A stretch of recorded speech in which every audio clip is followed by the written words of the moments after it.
Coastal Zone Management in Karnataka. Coastal zone management has become one of the vital environmental issues all over the world, in India and also in Karnataka. In this essay, we will learn about the national level acts and authorities which deal with this issue. We will look into existing laws and authorities which are attempting to deal on various problems associated with pollution and coastal zone management aspects. We will of course see how our state is dealing with this issue. The central government has declared the coastal stretches of seas, bays, estuaries, creeks, rivers and backwaters which are influenced by tidal action up to 500 meters from the high tide line, that is HTL, and the land between the low tide line, that is LTL, and the HTL as Coastal Regulation Zone, that is CRZ, in February of 1991. Classification criteria and regulatory and norms. The Coastal Regulation Zone has been classified as CRZ1, CRZ2 and CRZ3 in the state for the purpose of regulation of the permitted activities. CRZ1, ecologically sensitive area and the area between the HTL and the LTL. No new construction is permitted except for a few specified most essential activities like support activities for atomic energy plants and defense requirements. Facilities required for disposal of treated effluents and other port-related waterfront activities. CRZ2, the area that has been developed up to or close to the shoreline, which includes the designated urban areas that are substantially built up. Buildings permitted only on the landward side of the existing road or roads approved in the Coastal Zone Management Plan of the area or on the landward side of the existing authorized structures as defined in the notification. Reconstruction of the authorized buildings permitted subject to existing FSI or FAR norms without change in the use. CRZ3, the areas that are relatively undisturbed and those which do not belong to either CRZ1 or CRZ2, which includes mainly the rural areas and those not substantially built up within designated urban areas.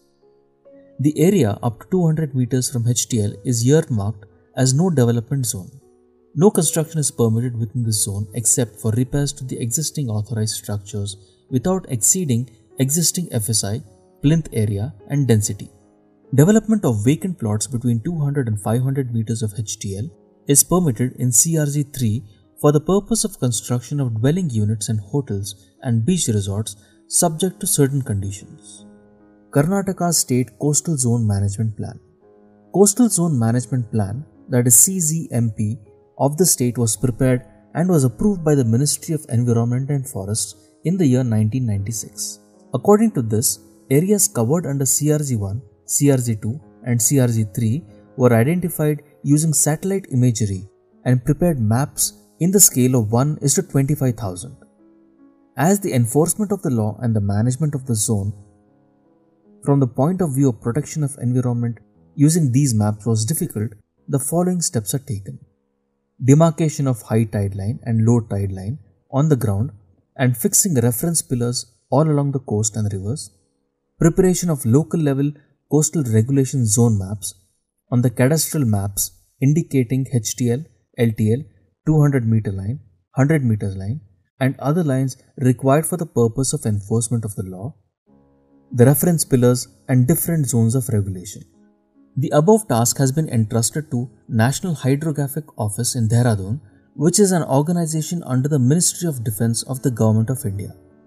Demarcation and fixing of reference pillars is completed in Dakshina Kannada district and the work is under progress in the other two districts. Preparation of local level maps for Dakshina Kannada district is in the final stage and mapping of other two districts has also begun.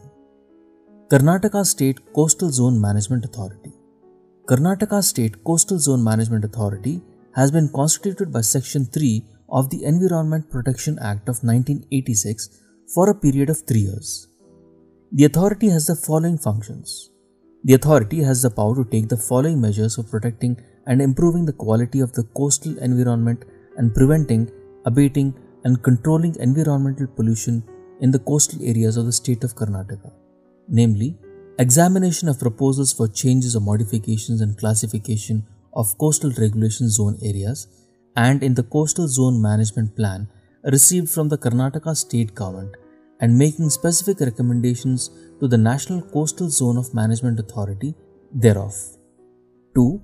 Inquire into cases of alleged violations of the provisions of the said Act or the rules, issuing directions under the said Act insofar. Review of cases involving violations of the provisions of the said Act. The cases for review may either be taken up suo motu or on the basis of complaint made by an individual or an organization. Filing complaints under the said Act in cases of non-compliance of the directions issued by it. The authority also deals with environmental issues relating to coastal regulation zone, which may be referred to it by the Karnataka state government, the National Coastal Zone Management Authority, or the central government. The authority identifies ecologically sensitive areas in the coastal regulation zone and formulates area-specific management plans for such identified areas.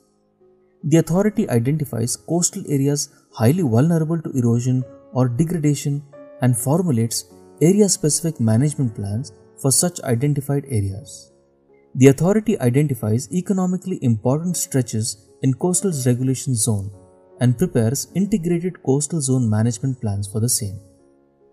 The authority submits the plans prepared by it under paragraphs 4, 5, and 6 and modifications thereof to the National Coastal Zone Management Authority for examination and its approval. Lastly, the authority examines all projects proposed in coastal regulation zone areas and gives their recommendations before the project proposals are referred to the central government or the agencies who have been entrusted to clear such projects. District Coastal Zone Management Committees. The state government has constituted District Coastal Zone Management Committee in each of the coastal districts under the chairmanship of the concerned Deputy Commissioner. A local non-government agency and the chief executive officers of the concerned Zilla Panchayat are the members of the District Coastal Zone Management Committee, and the concerned DCF CRZ is the member secretary. The District Coastal Zone Management Committee assists the State Coastal Zone Management Authority in discharging the expected duties apart from attending to the local issues concerned with coastal regulation zones.